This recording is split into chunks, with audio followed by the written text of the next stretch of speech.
Arizona's Superstition Mountains have been a magnet for generations of adventurers and treasure hunters. Many who come to the mountains seeking riches never return.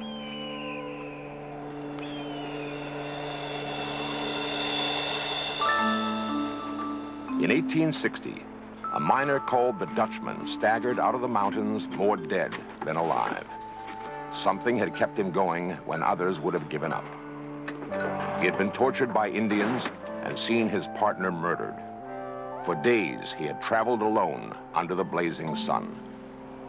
What was the secret that gave him the strength to survive? It was treasure, great nuggets of gold. The Dutchman said he'd found a mine full of it. He would never be strong enough to go back for more, however, and the secret of the mine's location went with him to the grave.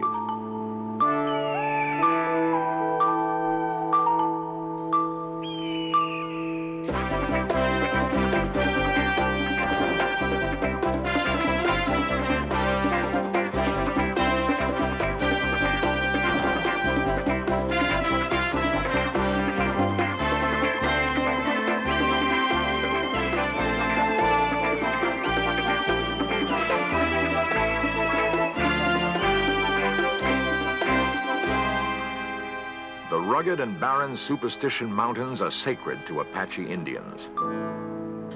They say the thunder god lives here in a gold-filled cave.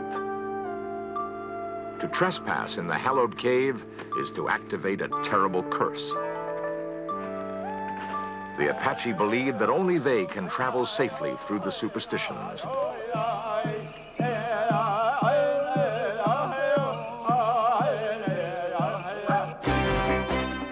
This series presents information based in part on theory and conjecture. The producer's purpose is to suggest some possible explanations, but not necessarily the only ones, to the mysteries we will examine. Search for treasure in the Superstition Mountains begins at Weaver's Needle. The remnant of an ancient volcano, it has become a beacon for adventurers. Some treasure hunters believe the megalith marks the center of a magic circle that contains the untold wealth of a lost civilization. Long before magic powers were attributed to the area, Spain's conquistadors penetrated the mountains searching for the legendary kingdom of Cibola. They believed Cibola was composed of 7 cities made from pure gold.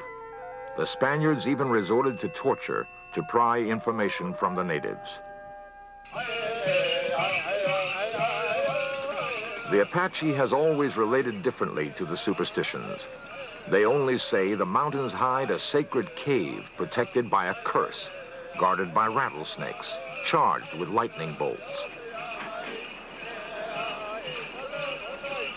Some say the Dutchman tore his treasure from the walls of the secret Apache cave. The Dutchman did claim that his partner was murdered. Perhaps it was an act of Apache vengeance.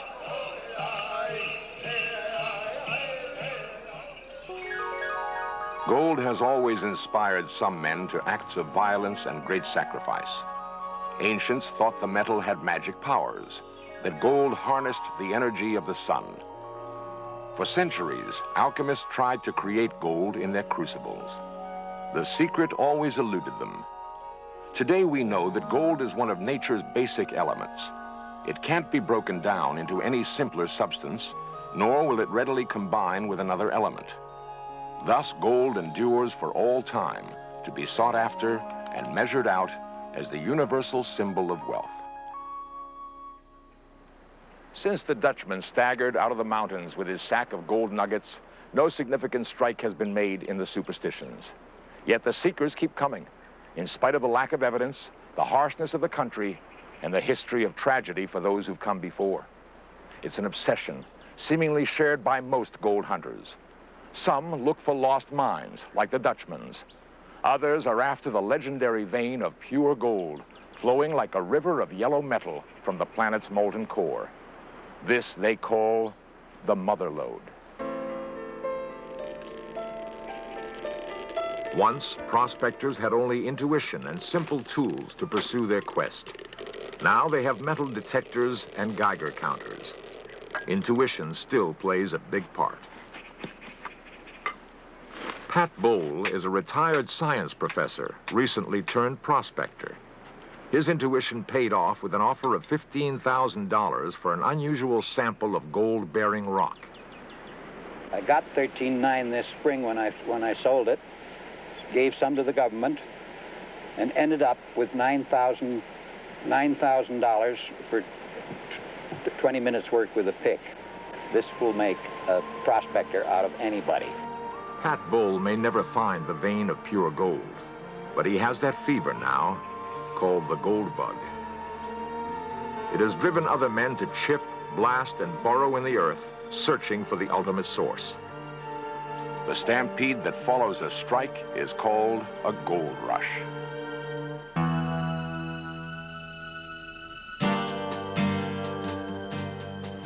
In 1878, a rush hit Bodie, California like a flash flood.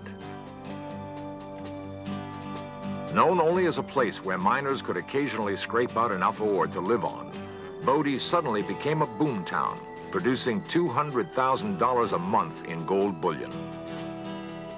The town grew from a 3-family prospector camp to a thriving community of 800 buildings and 10,000 people almost instantly.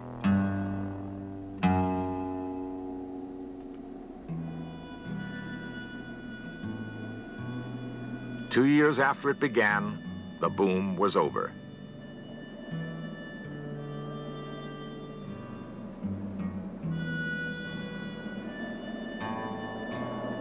A year later, the town was nearly empty.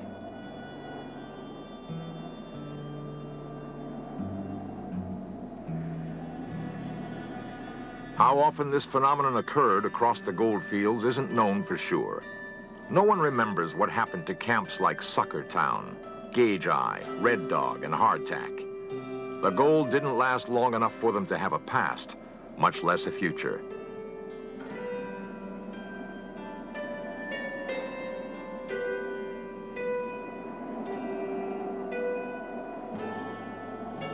Today, many treasure hunters hear echoes of the gold rush and believe any one of 1,000 tunnels that perforate the western mountains could tap the mother lode, or the lost Dutchman's mine. While preparing his book on the Dutchman legend, Robert Blair studied gold miners and dreamers. He concludes that without mineral evidence, miners wouldn't search the superstitions for gold. Dreamers, however, might. I suppose people go looking for the lost Dutchman for their own reasons. I can only speculate what those reasons are, but I think that a great many of these people who search in such an unpromising location for gold as the Superstitions are going more for the adventure than they are for any serious expectation of finding a rich gold mine. I think they're going for their own reasons as far as their own psychology is concerned, but perhaps it's an acting out of fantasy. It's one of the few places in the United States today which is unchanged. It's a wilderness area. There are no motor vehicles in there. It's almost like the old Wild West, when men went in with guns, fought it out among themselves, looking for a lost mine. Maybe the threat of Apaches is in the minds of some of these men. Maybe the man finds that when he's in the mountains that he becomes another person. He becomes more manly. The machismo effect may be working in the minds of those men who dig so endlessly in the superstitions and so fruitlessly. In 1931, an event took place which focused national attention on the superstitions. And this, apparently, is what has preserved the legend to this day.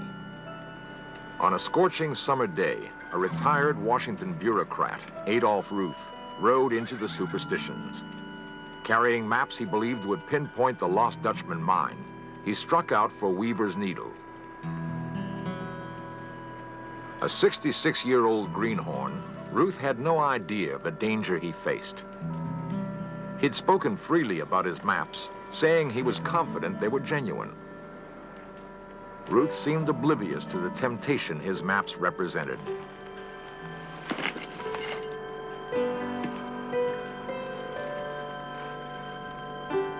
Six months from the day he set out with his cowboy guides, an archaeological party would find Ruth's skull. News of Ruth's mysterious death would not discourage others from trying.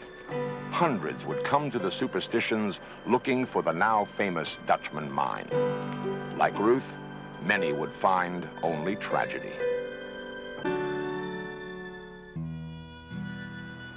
The Superstitions have claimed hundreds of lives. Every year, the toll climbs. Some perish from too much sun and lack of water. Some die violently and mysteriously. Sightseers usually seek out an experienced guide for survival. Treasure hunters, however, only want help to reach a specific point. For many who go on alone, packmaster and guide Jerry Crater is the last man they will ever see.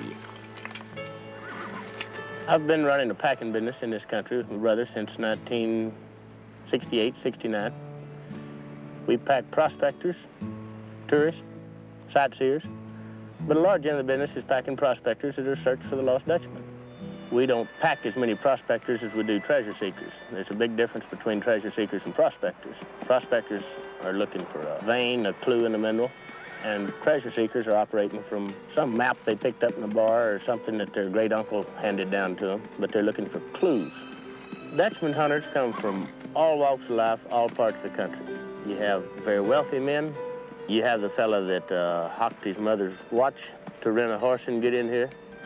And if they have a common denominator, it'd be the same one that a religious fanatic has. They believe.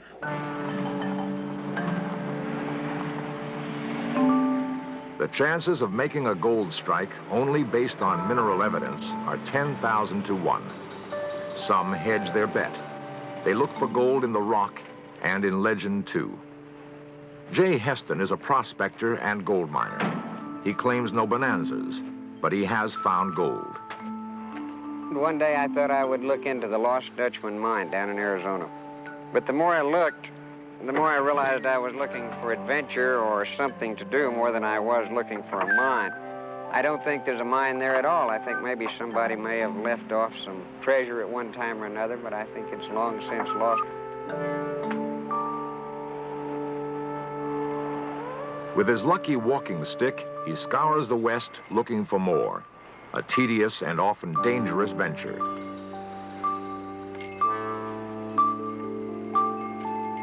Since large gold deposits seldom lie on the surface, prospectors often use dynamite to blast out rock samples. More lost limbs and broken bodies can be attributed to accidents with dynamite than any other peril the prospector faces. Prospectors may shoot thousands of holes without hitting a rich vein of gold ore.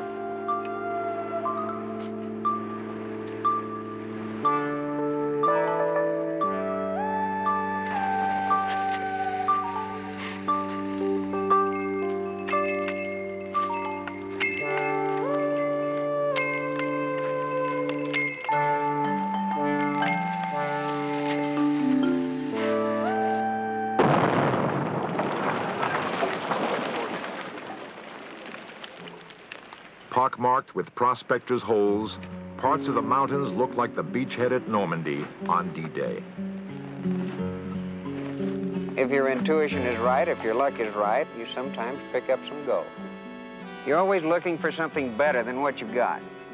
The astrologers say that gold is related to the sun. Maybe we're looking for that. Well, I'd never seen gold in the rock before I came here. And you take a rock off of a piece of property you bought, and you break it up, and you swirl the water around in a pan, and you see gold, and there's something fascinating about it.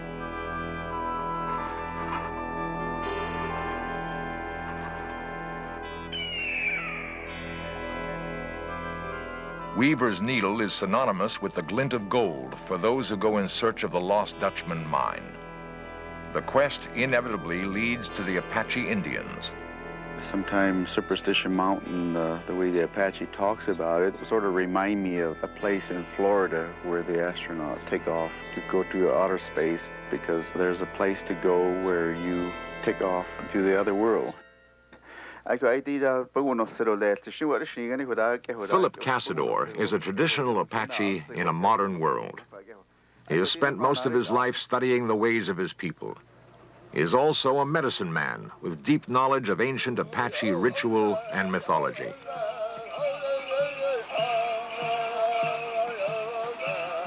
To the Apache, I think the Lost Dutchman's mine has two different stories about it. One is what the white men tell, and one what the Apache tells. I think there's Apache, when they talk about it, I think they talk about the secret cave. And in that secret cave is a Lost Dutchman's mine.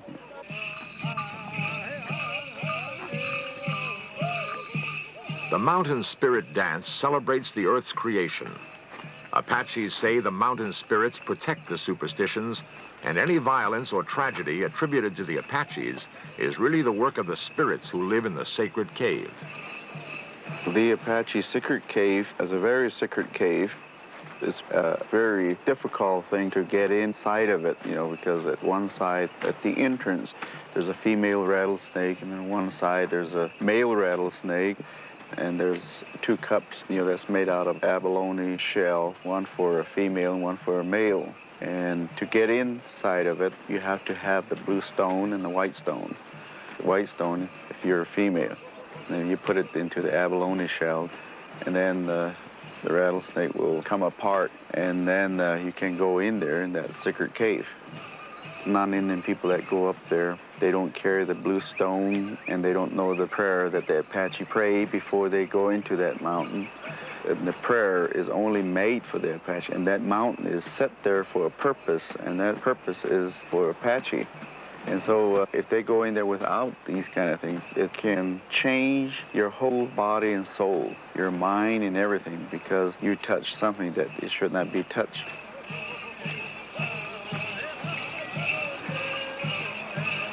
How the Dutchman's mine and the sacred cave became entwined is a mystery to the Apache. They maintain, however, that looking for gold is no excuse for violating the cave.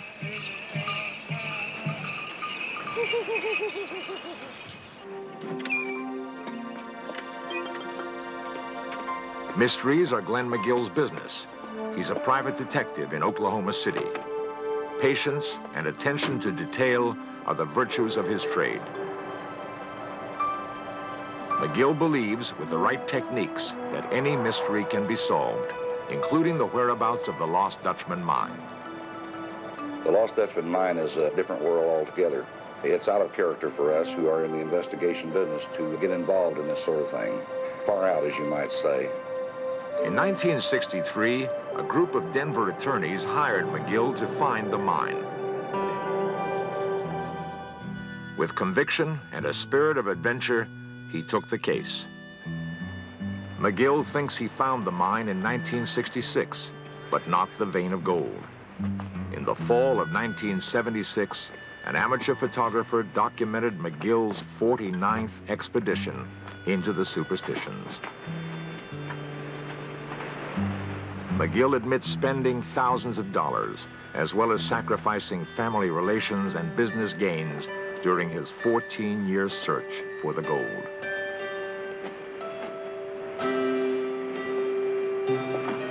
He is confident that he now knows where the gold is and believes the payoff will match the sacrifice.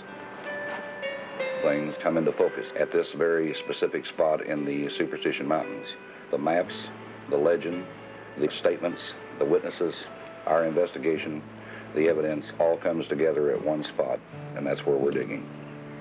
If our estimates are right, and we believe that they are, then the mine itself is composed of a vein of gold that is over 18 miles long. McGill also believes the mine carries a curse that may be influencing his life. It's no doubt taken some tolls upon me and my family and some of my very close friends. You might even say that it's been responsible for shortening my life to some degree. I'm not in the best of health today as I was when I first started this investigation. Whether there is magic in Weaver's needle or not, it will undoubtedly remain the lodestone for new generations of seekers.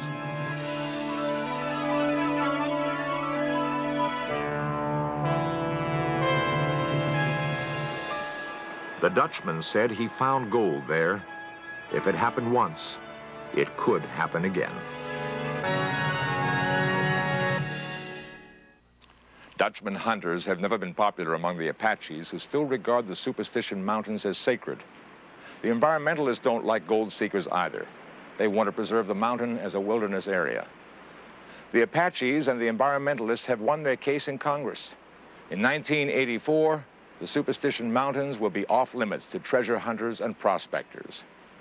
Passing a law is one thing, banishing a dream is another. The dream is constantly being revived by stories like the one told by prospector Milt Rose. I talked to 3 men who were with the Dutchman when he died and helped draw the map that he drew. They drew me a map of this thing and put all the names and things on it that should be there. And then I went to look for it from there and found it. And there was gold there, and I got about $18,000 out of a pocket, which it proved to be, and it didn't last very long.